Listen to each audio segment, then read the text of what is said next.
we'll need your inputs on this other story as well that we are tracking, which comes from Pakistan and Afghanistan. In the latest updates coming in, Sadiq, the head of the private school that was targeted by a Pakistani airstrike, has given a statement.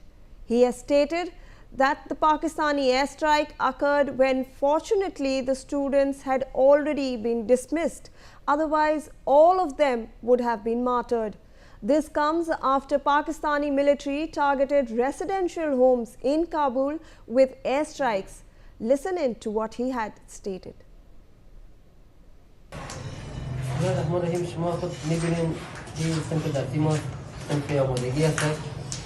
وهي سن بهتر هستین که شاگرد دارم شما با میزان نگاه بکنین به چوکی‌ها نگاه بکنین که تمام چوکی‌ها وقتی که کتابچه و قلم امروز میبود امروز شما ببینید مکمل شیشه ها به چوکی‌ها برمیگرد. Absolutely, we are seeing over here such a horrific incident, the school destroyed due to the airstrikes. Ajay, you're still with us and we are tracking this story that's coming in from Afghanistan. We are seeing the residents are showing proof that Pakistani airstrikes are actually targeting innocent children and schools in their airstrikes. Yes, that is really shocking once again, and this is not new, definitely, because we have seen that in the past as well. Whenever Pakistan, opened fire on the civilians, open fire on the line of control and on the international border, as far as India is concerned, they always try to target the defense, civilian areas. And we have seen that during the Operation Sindoor, when Pakistan was not able to tolerate or face the Indian retaliation, Pakistan started targeting the civilians over there in the Poonch, in Rajouri, in Nowshera as well. And when it comes to this Afghanistan-Pakistan clashes, what we have seen that Pakistan once again was seen targeting the civilian area. Number of civilians, they have been targeted and killed by Pakistani forces, and this is one of a shameful act that they have not even spared the children.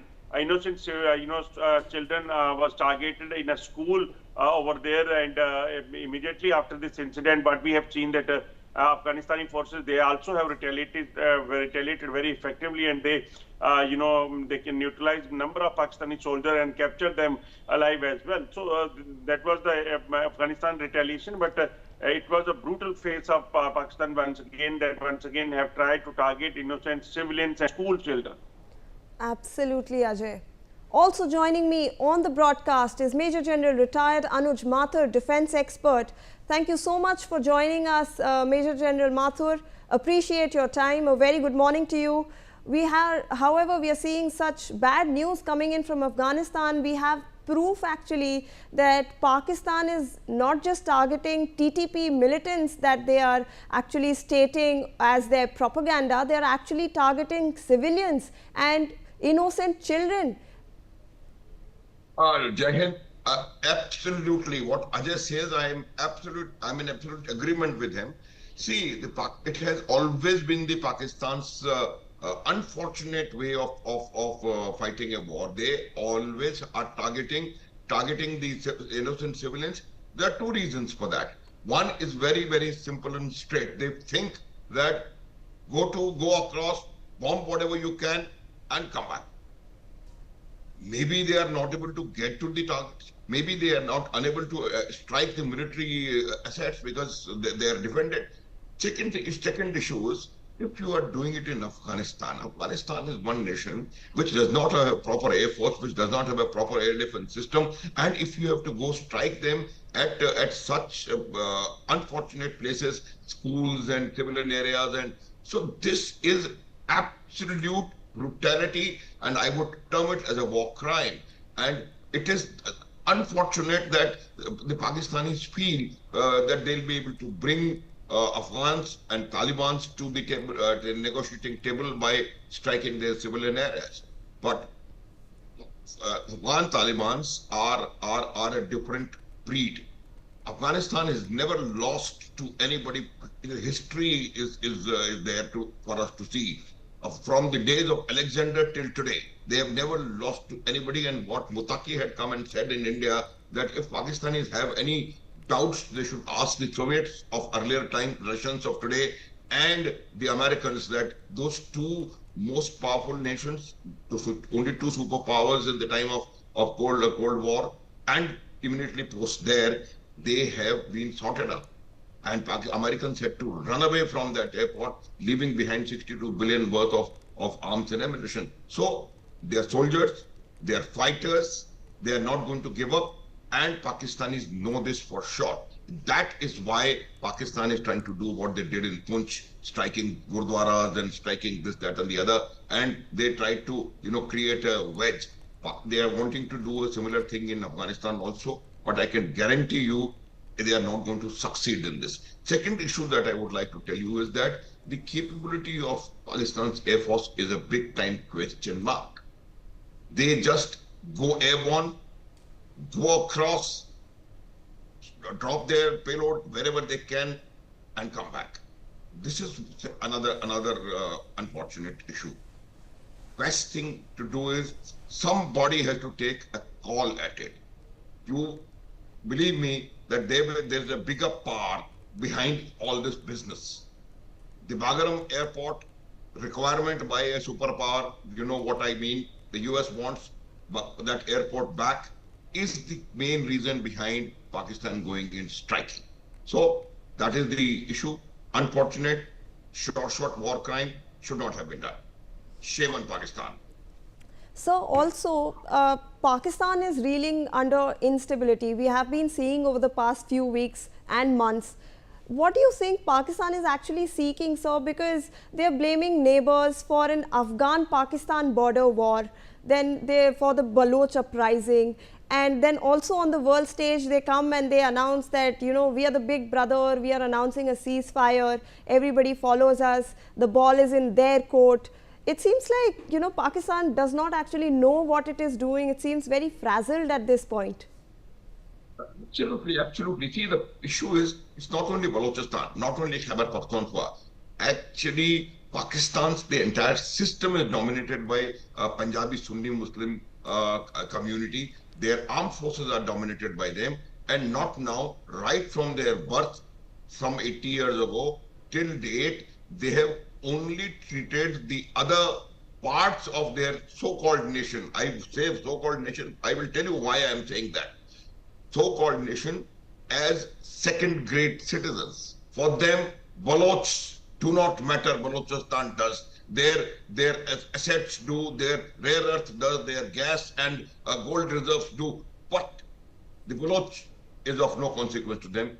They can go to nearest possible hell. Similar is the case when they handled the situation in Khyber Pakhtunkhwa, because the point is the Pashtuns never agreed to the Durand Line. It is not a question of now, it is 1893 if you recall. And right from that time, they never agreed, because that line divided the Pashtun community into two, the families into two, the houses into two. It was so very unfortunate what British had done at that point in time. So they never agreed to it. They were never. So this problem is 100 years elder to Pakistan's birth. So Pakistan has got, they have not handled it with care. That is second. POJK, is burning. Gilgit-Baltistan, you are hearing all those things. So the situation within Pakistan is precarious, to say the least. And the thing which is adding to everything is their poor economic condition as of today. They are nearing an economic crisis. For the 26th time, 25 times they've been bailed out by the IMF and the World Bank, because of which they have to agree to just, unjust, right, wrong demands of people who are giving them peak.